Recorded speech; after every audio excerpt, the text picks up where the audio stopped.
The views and opinions expressed on any program are those of the producers and/or the persons appearing on the program and do not necessarily reflect the views and opinions of FRC Media, Bristol Community College, or the City of Fall River.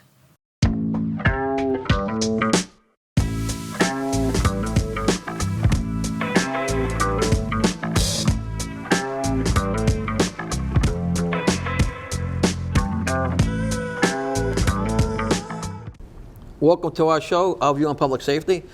My name is Richard Aguiar. I'm the Director of Emergency Management and the Chief of Special Services. My guest today is Lieutenant Michael Lepage, who is the Right to Know Officer and the haze-mate Officer for the City of Fall River. Welcome, Lieutenant Lepage, and thank you for coming. Thank you for having me.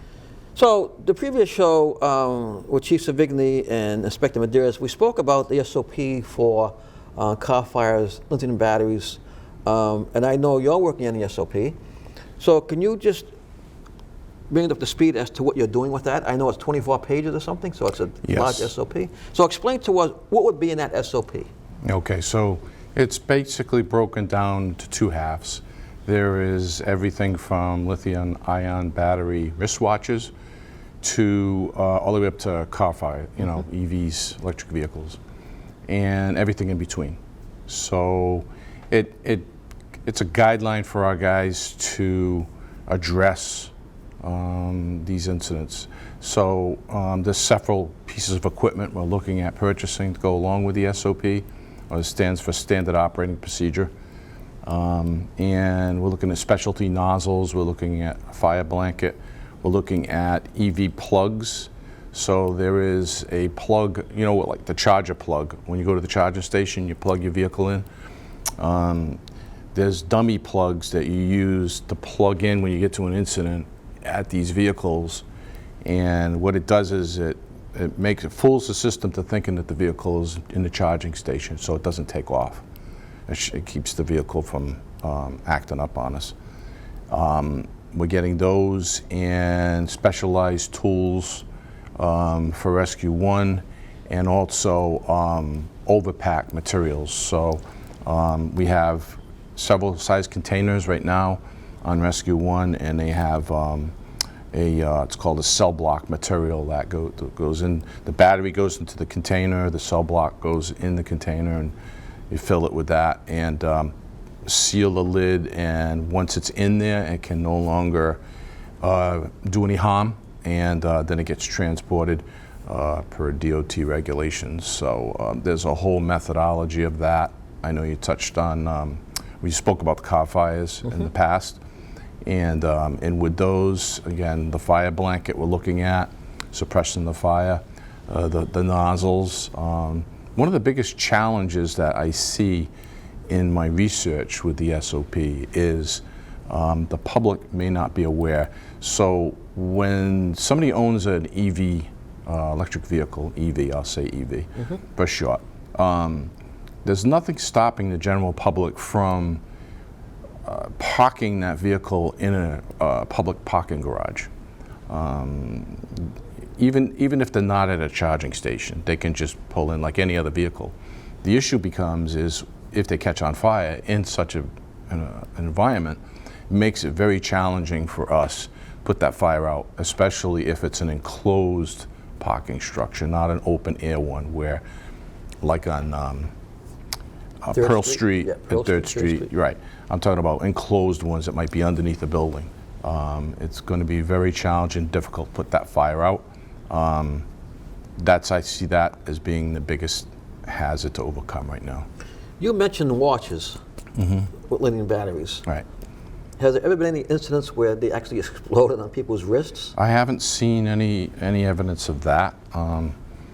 I've seen an autopsy picture of a vape pen. Vape pen, yeah, those are dangerous. That was pretty dangerous. It exploded in a gentleman's mouth, and that wasn't good. That wasn't a pretty picture.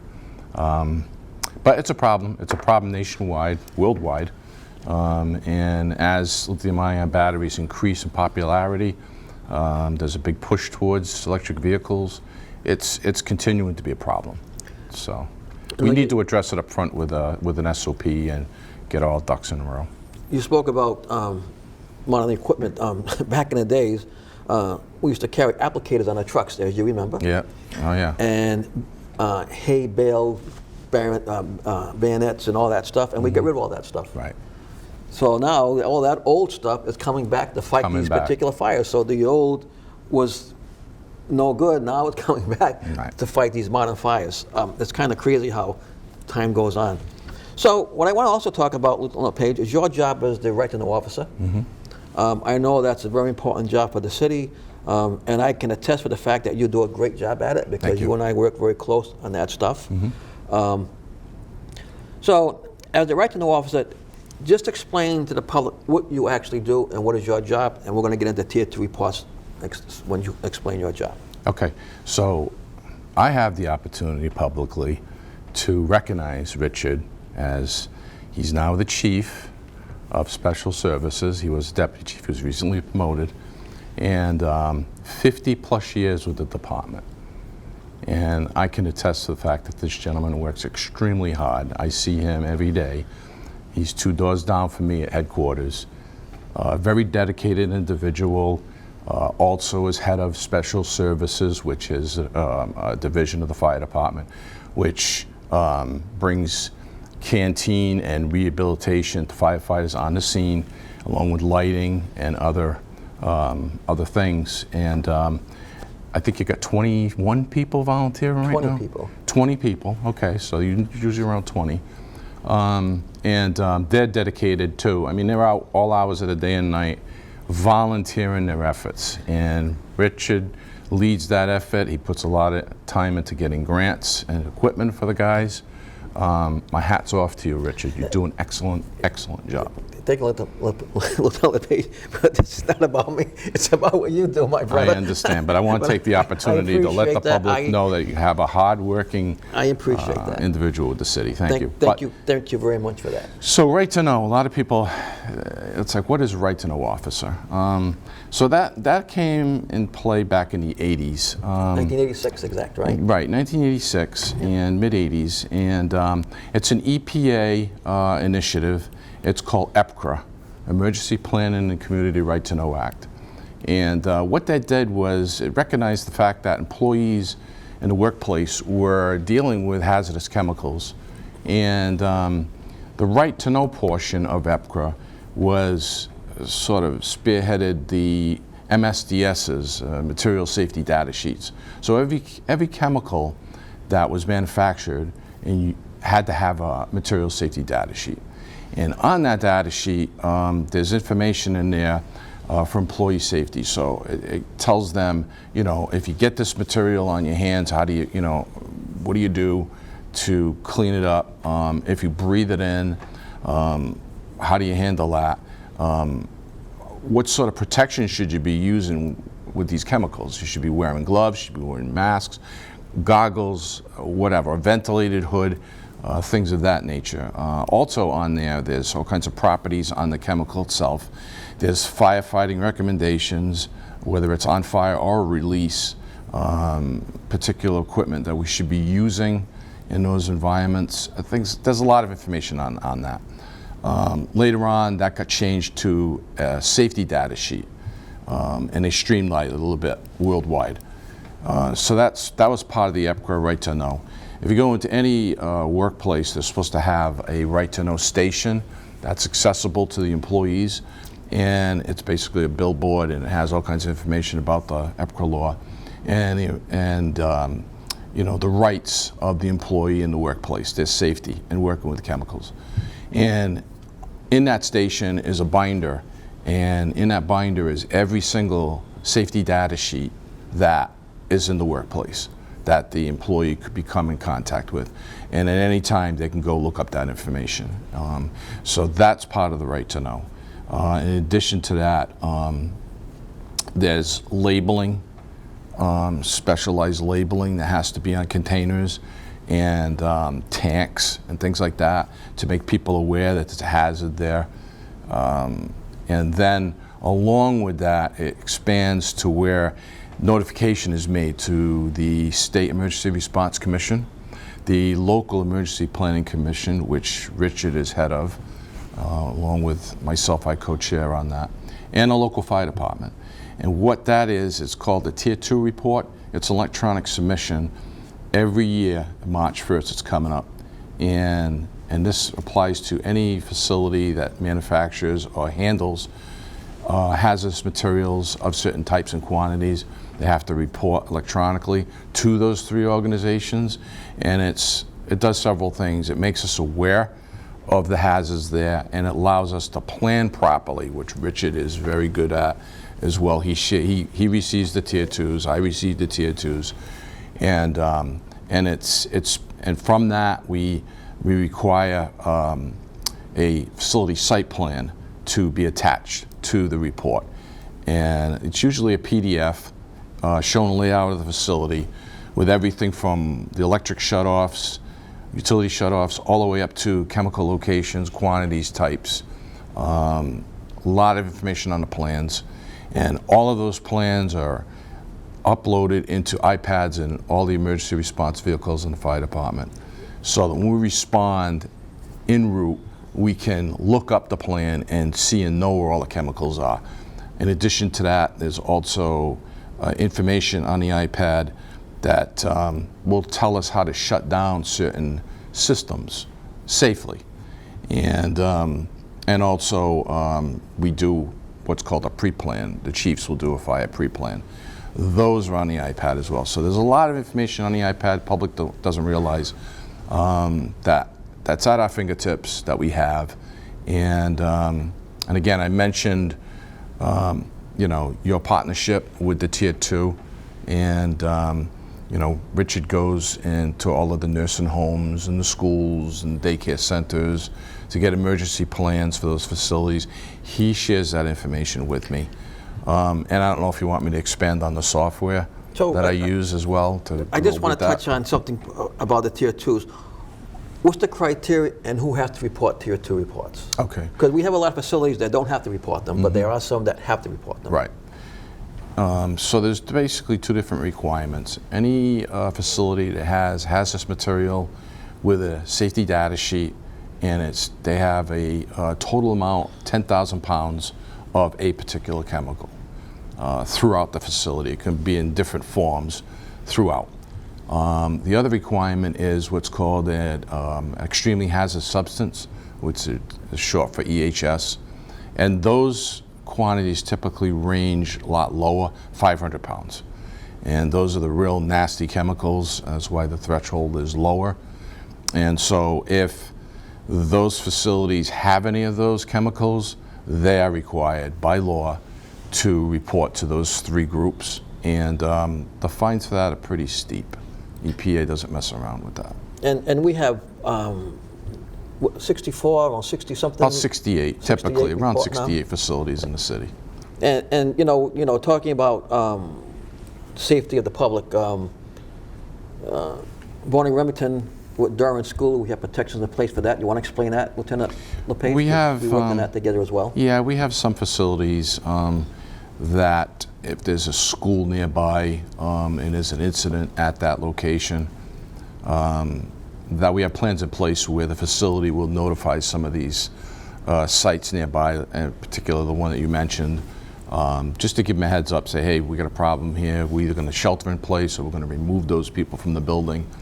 And in one instance, we actually have a walkie-talkie type arrangement too, to signal facilities, along with audible alarm systems, things like that.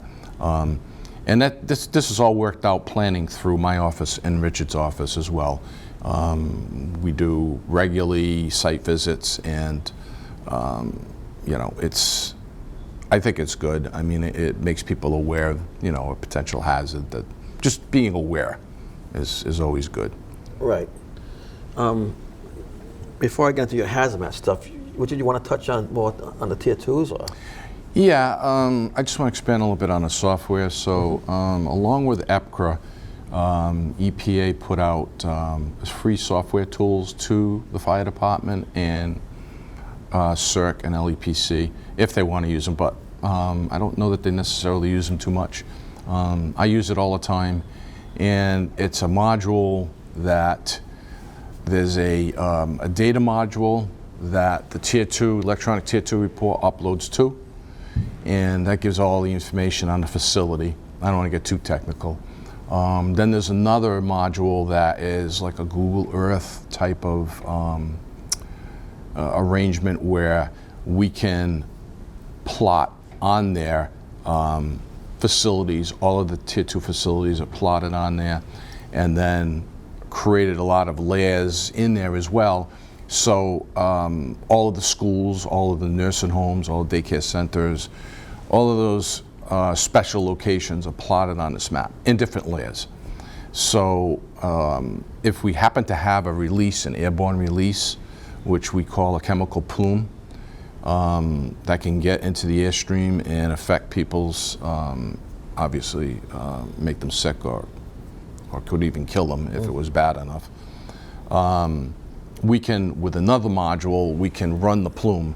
And the plume is based on weather data, the size of the release, the vessel that it's leaking from, all kinds of information gets plugged into there. And then what happens is the plume will be superimposed over that Google Earth. And you can literally see where that's going to, what's going to affect and where it's going. And there's a tolerance built into it for the weather as well. And then having all the special locations turned on, we can then know. And some of these plans have been uploaded to the iPads as well. So when first responders get there, they can pull those plans up and get an idea what they're dealing with. We usually plot for worst case situations, so it kind of encompasses, right, encompasses the worst case. Another module in that suite is the chemical module, which is we can look up any chemical times 5 different resources in that one module. So you can compare 5 different resources. And then there's the Tier 2 module. So, and it's all free. I use it all the time. It's a great planning tool. I've planned for the railroad all the way from the Freetown line all the way to the end point, because we have chemicals traveling on that. If we had a release, you can do a highway, you can do specific locations. It's a very powerful tool. We've used it to pre-plan for mill fires, where we can locate fire engines and ladder trucks and determine hose lays and how much water coverage the ladder tower can reach, how far away, things like that. So it's a pretty powerful tool. And because of those plume reports, we can do an evacuation zone. That's correct. And we have done evacuation zones. We have plans in place for that. We also have plans in place now for the new South Coast Rail coming through to the city. And that's all involved with Tier 2s. Also, MEMA also keeps a close eye on Tier 2 reports. Yes. So we have to report to MEMA as well. That's the Mass Emergency Management. So Mike, Lieutenant Lepage is also the Hazmat Response Officer, the Emergency Coordinating Officer for the city for hazmats. So let's just expand on that a little bit, Mike, Lieutenant Lepage. Sure. So another one of my job functions is, it's primarily right to know, but I also handle any hazardous material response. So if we have an incident in the city, whether it be small or large, I'll respond to the scene. My role is primarily an information resource for the chief that's on scene, he's the command, and I will report to him, and I bring my laptop and I have a lot of information available to the chief. I can run plumes there, I can pretty much be an excellent resource for the chief. But sometimes it doesn't get to that degree. Sometimes it's something small where I can handle myself. I just had one yesterday that had a complaint come into my office. There's an odor of smoke and there's something going on, so I can check it out. Turned out to be nothing, which thank God, but sometimes they do. So yes, I do respond on call 24/7, 365, and my vehicle is equipped with a lot of hazardous material mitigation equipment, and I also I'm in charge of the Mass Department of Environmental Protection oil spill trailer, and that has hot boom and soft boom and all kinds of tools to mitigate a spill on the waterway. So that's a tool I have in my pocket. And also the decon trailer as well. Right, and then you have 2 mass decon trailers at the hospital, 1 at each hospital. And those are large tents, you've probably seen them, where they set up in the event that they have mass casualty and they have to decon a lot of people. So we'll set them up at the scene or sometimes at the hospital, and we'll mass decontaminate people. That's quite an elaborate procedure. I am looking at getting funding for a newer style tent. It's a little bit newer than 30-year-old technology. Yeah, that's old. So there's that. And then Rescue 1 has some hazardous material, hazmat equipment on it as well, which we're starting to build on that as well, because they're available a little bit more than me. They're in service all the time. So yeah, it's challenging getting, as you know, I mean, Yeah. we write a lot of grants, and Yes. if it wasn't for the grants, we wouldn't have the updated meters that we have and the equipment that we have. Yeah, everything is about money, but you also coordinate all the EPA that respond to these scenes as well. Yes. So I think you left that out, and that's an Yes. important job that you do as well. I do. So when I get to the scene of an incident, if it's typically if it's something on the exterior, a release exterior of a facility, Mass Department of Environment Protection, Mass DEP for short, I will contact them and have them respond to the scene if there's environmental impact. If it's inside the facility, they don't have jurisdiction. Mm-hmm. In some rare cases, I have contacted the federal side of EPA, but not too often. It's usually handled in state. You know, in addition to that, I've also dealt with OSHA. In some cases, I've seen workplace violations or incidents that involved employee safety, and pull them in and get them involved as well, just to mitigate any hazard that moving forward. So yes, it's and then in some cases, depending upon the situation when you get there, Fall River does not have a hazardous material response team. We're not different than any other community in the Commonwealth. Hazardous material responses are few and far. There's not enough to justify a team. So I believe Worcester and Boston are the only communities in Massachusetts that has their own hazardous material response team. But we have them through the Mass Department of Fire Services. Yes, so that's what I was getting to. So the state has, right, through Mass Department of Fire Services, they have a state team, which 2 of our members on the department are on that team, and we have them respond, and they have a lot of tools and equipment. You see the guys running around in the suits and all of that. They have a lot of equipment to mitigate, so we'll call them in if need be. We've had a class about 4 years ago. As a matter of fact, I was in class when Notre Dame in Paris was burning down. I remember that. And there was 20-some members that graduated from that class, so as hazardous material technicians on the department. So they're hazmat tech trained and identified on the recall sheets. So if I have an incident in the city, I can look at that on my phone and say, okay, I got a hazmat technician at this ladder truck or that engine company, and I'll pull them in if need be to get extra resources. Before we close, Lieutenant Lepage, doesn't the National Guard have a response team as well for? They do. For major spill and stuff such as that? They do. They have, again, they're like a separate branch. I've trained with them once on the battleship. I never, other than that, I haven't had much exposure with them, but it's more like on a federal level. Well, I want to thank Lieutenant Lepage for being on the show. You're welcome. Great information, and once again, thank you for turning in our view on public safety. Thank you very much.